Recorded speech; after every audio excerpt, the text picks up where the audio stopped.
I think before I start, I should just explain who Omda are, really.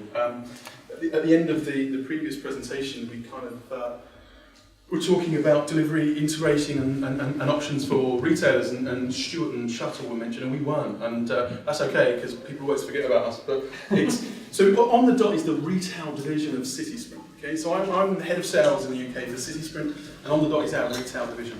And where we are slightly different from the likes of Shuttle is that we are first and foremost a logistics business who are approaching this kind of in reverse. So we're not a startup business trying to build a solution for retail delivery. We are a logistics expert who's been doing this for 25, 30 years, who now wants to use our infrastructure to deliver for retailers. Okay, so that's who we are, that's who On the Dot.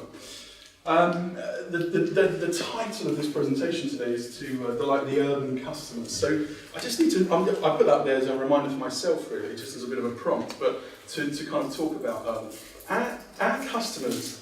We deal lots with retailers, but mainly we deal with their PR offices and stuff in London, moving bags between magazines and other retailers, etc. But we've never really done a lot of the business to consumer, the final mile delivery. And in the last couple of years that's changed quite a lot. We're doing a lot more of this now. When our retailers approach us about this, or when we speak to them about this, it's normally one of two things. It's either we want delivery in urban areas, and primarily that is London, or it's we want a national solution. And we're able to do both of those things at CitySprint On the Dot. These are the main things that retailers are asking us for at the moment. So on time, and I think DPD have done a great job in our industry, and people hold them up. But to be honest, when I'm as a consumer, when I receive a delivery from DPD, it's a great experience, right? And we want to be that for the same day industry.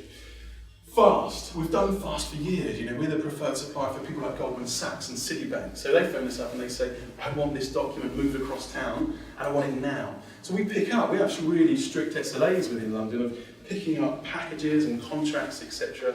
within 20 minutes, within half an hour. So that's great. We're used to that. That's what we do every day. So actually, the problem that retailers are chucking at us isn't quite as difficult as that. They also want to offer choice. So, and I'll come on to a little bit of a story in a moment, but offering choice. We're not going to fit everyone, we're not right for everyone. You know, Sam made the point, and I thought it was quite interesting, about he ordered something on a Saturday, was it, and you got delivery on a Sunday. And he was upset about it. I'd be delighted, me personally, you know. I think that actually he was like, well, he was thinking about it perhaps logistically, saying it's a bit of a waste, you know. I didn't ask for that great service, so why am I getting it? I ordered some contact lenses last Sunday and they arrived Monday morning. I was really impressed. But I get what you're saying, but I think people want that choice. They want to choose if they want to pay for a delivery. And again, a really good point made on previous presentations about valuing delivery, because I think people don't always value delivery. And I do believe retailers have an obligation to help us with that. It's a shame the guy from Marks and Spencer's got, because actually they're one of the retailers who I think do value delivery, and we work with Marks and Spencer, and they're very fair in their negotiations.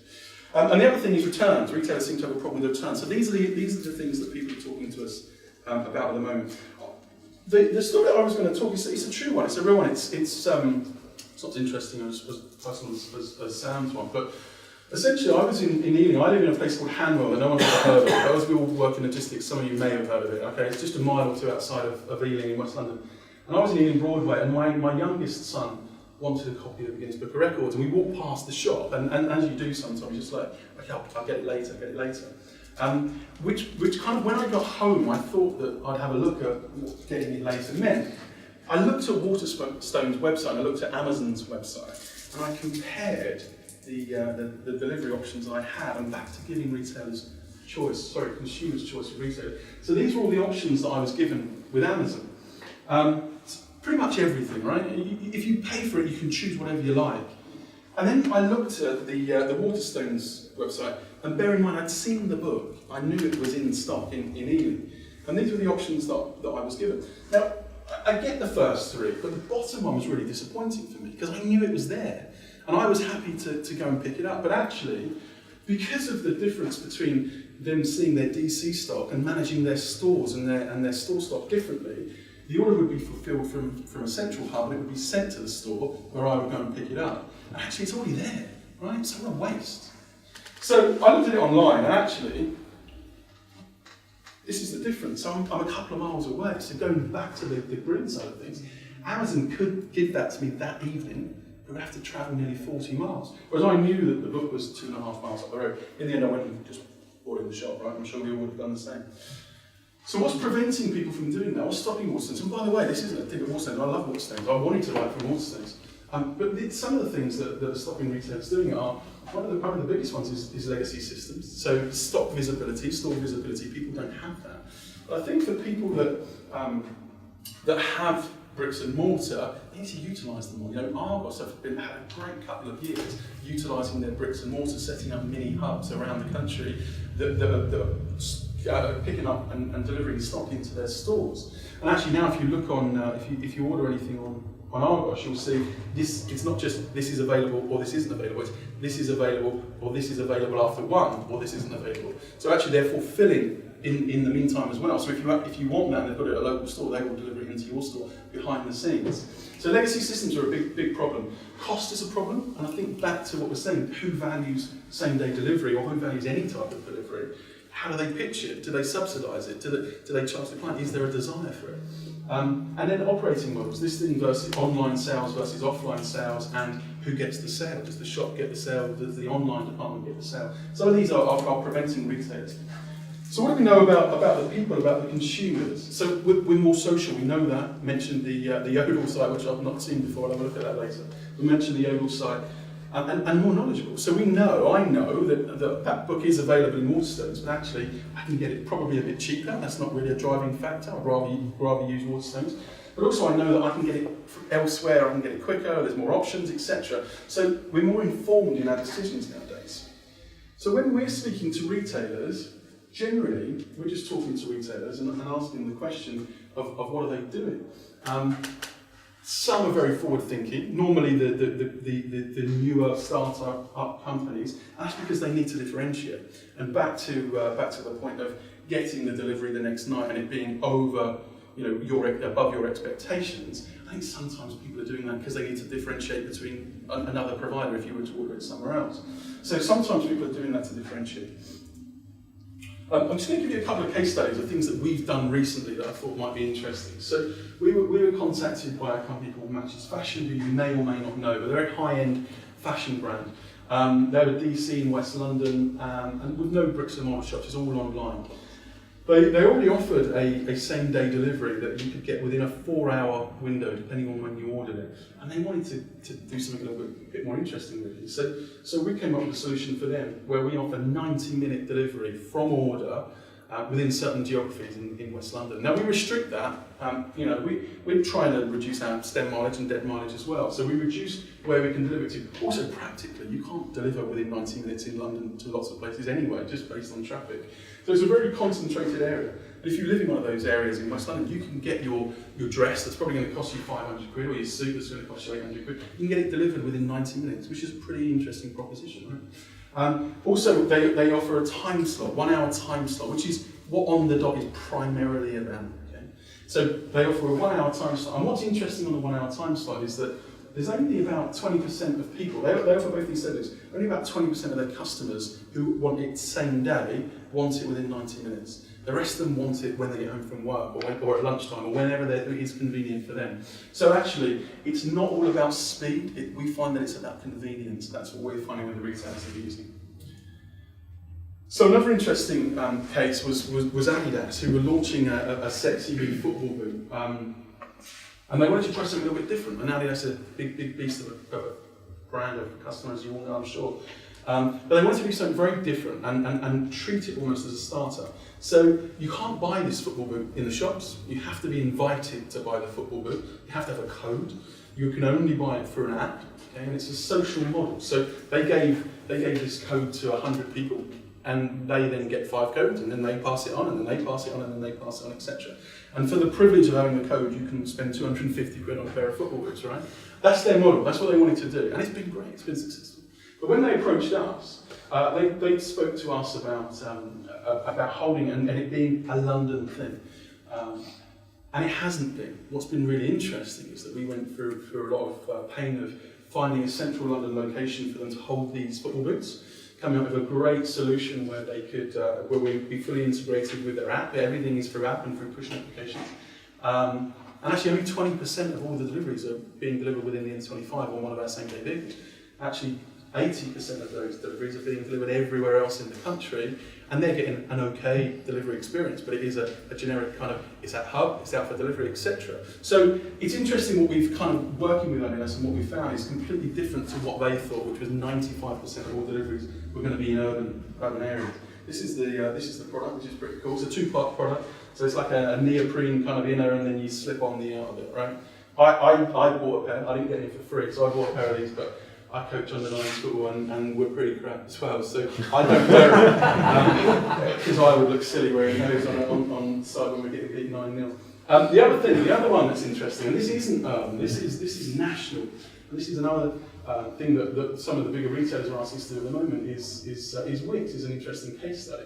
The reason the Wickes is interesting is that it's a great brand for us to be associated with anyway. And we're working with each of their stores around the country, and we take the rough with the smooth with that. So we limit our delivery mileage to 10 miles. So you have to be within 10 miles of a store to qualify for this, okay? And we're integrated quite deeply with Wickes at product level in some instances, because not all of their products are available for same-day delivery, not all of the geographies are available to qualify for same-day delivery. So we have to be integrated at quite a deep level with Wickes. But you get to the basket, and if you've met the criteria of living in the right area and ordering the right products, then you get the option of, do you want it delivered the same day? Okay? They charge a tenner for same-day delivery. Wickes anywhere in the country, that's what they charge for it.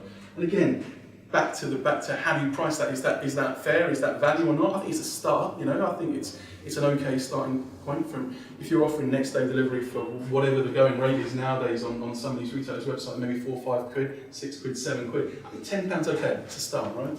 So if you qualify for that, what's interesting with Wickes is some of the findings that have come from that. So the lowest order value is 99 pence that we've had so far, and they pay £10 for delivery. But actually, when you think about it, so it sounds crazy, but if you're on site and you're a builder and you're doing something, actually to down tools and to drive 10 miles up the road, or 3.2 miles in this case, but 3 miles up the road, stop what you're doing, you've probably lost an hour's time. So is that value? I don't know. You know, that's not my shout. This guy obviously thought it was value. Friday seems to be the busiest day for Wickes, and 1.5 miles is the shortest distance that we've gone. Recently, the most popular item that we're delivering is topsoil, and I get that. You know, people don't want to lug home topsoil, and they don't want to carry that in their cars, etc. So I totally get that, right? And people are prepared to pay a tenner for it. So some of the other companies that we're dealing with at the moment that are doing this, I've mentioned a couple of them already. Berry Brothers is interesting, so get your wine delivered within a 1 hour time slot. Zalando was interesting. Zalando, not such a big name over here, huge on the continent, you know, huge in Germany, etc. But that was again about a retailer wanting to do something different, to differentiate themselves from other marketplaces. So what we did for Zalando was 1 hour time slot returns. We'll come and pick it up within a 1 hour of your choice. We then went and dropped it in, I think, to Hermes parcel shops actually. Went and dropped it into the parcel shops, and then Hermes would do the rest. Apple, another interesting one. So we work with Apple to repair phones. So you take your phones into an Apple shop, not just an Apple shop, some car phone warehouses and a couple of others within central London. Take it in, get your screen repaired. We then go and pick it up on a push bike. We've got about 100 push bikes in the city of London. Go and pick it up on a push bike and take it down the road to get it repaired, bring it back. Consumer walks back in 2 hours from the time they've dropped it off, and they've got a nice shiny new fixed phone. Some of the shops have repair centres within the sites now, but this is for the ones that don't. So it's interesting the way that different people are using the technology. So just on value, on that first one, on the green one there, deliveries when your customer wants them. That's what On the Dot's all about, right? If you do understand that kind of shuttle model, it's very similar to what we're doing in shuttle. But what we're doing is utilising our 3,000 couriers that we already have doing deliveries for some of our other customers to do these deliveries. We're also changing to differentiate that 1 hour delivery time slot as our premium service. You know, we had to go to market with something. We needed to disrupt and get market share, etc. But actually, we want that to be valued now as our #1 product. That's a premium product. So we're introducing 2 hour and 4 hour windows soon. So retailers can get items delivered within a 2 hour window and 4 hour window. Same day delivery ASAP. Now, it's interesting, this is our core business, this is what we do. 80% of what we do as a business is it's ad hoc. Can you come and pick up the package and can you deliver it? With retail, we're kind of resisting a little bit. We can do it if people want it. It just depends on whether they've got a DC operation, whether they've got local store operations, but it's available also. So, like Matches Fashion, it's a big PR story for them and something that they've got over the likes of ASOS or something like that to say, or Net-a-Porter, get your order in 90 minutes. I think, for me personally, it's more for PR than as much as anything else. But also, it's been pretty popular. We're probably doing 20, 30 deliveries a day because we're kind of capping it at the moment. Local hub, use your stores. You know, we talk to retailers about utilising what they've got different. You know, if you are taking on the big beast that's Amazon, what have you got that they haven't got? And you know, Waterstones is the example. They've got a hub, you know, a shop 2 miles from my doorstep, whereas Amazon have got one like 40 miles from my doorstep. So use it, utilise what you've got. And instant and convenient returns. So yeah, it's just reverse logistics. I mean, it's the same thing, right? We're just going back. And we are happy to partner and to collaborate and to talk with anybody in the room, you know. We aren't good at all things, you know. We are a same-day niche logistics company, and that's what we do, and we do it really well. We've got no plans to go in and into parcels and to next day deliveries and these kind of things. We rely on some of you guys here in the room to do those bits for us. So, you know, we can speak to you and we can collaborate with you guys to offer a complete suite. And then, yeah, the final one there, again, this is becoming more and more prevalent. You know, Adidas now, because of the success of the football thing, they want to talk to us about storing 3,000-4,000 SKUs for them, and we don't do that. We can't do that. So we have to suggest they talk to 3PLs, and we'll just go and pick up from the DCs and do final mile deliveries. So I think for me, really, it was really interesting listening to the last presentation. But what we're trying to do is design solutions around what retailers and what consumers want. And just back finally to what Sam says, you know, we were all in this room, I'm sure a few of us here have children. My kids are less patient than me, right? They want it now. I mean, my daughter's coming home from school and telling me how she's got the latest Uber Eats code for a tenner off and we need to order some food and all these kind of things. And everything's now. And we order something online, when can I get it? You know, it's Daddy, I need to order it now because it's 10 minutes to midnight, and if I don't order it now, I won't get it tomorrow. I mean, that's crazy. When I used to work in stationery 20 odd years ago, you know, we had a 3 o'clock cut-off, and I remember it was a big deal when it went to 4 o'clock and then 5 o'clock. Midnight for delivery the next morning now is almost standard, you know? And that's my daughter's standard. That's not my standard, that's hers. So whilst I completely get this what we've been speaking about before, I think that we need to consider that the generation below us, their expectations are completely different to us. Thank you.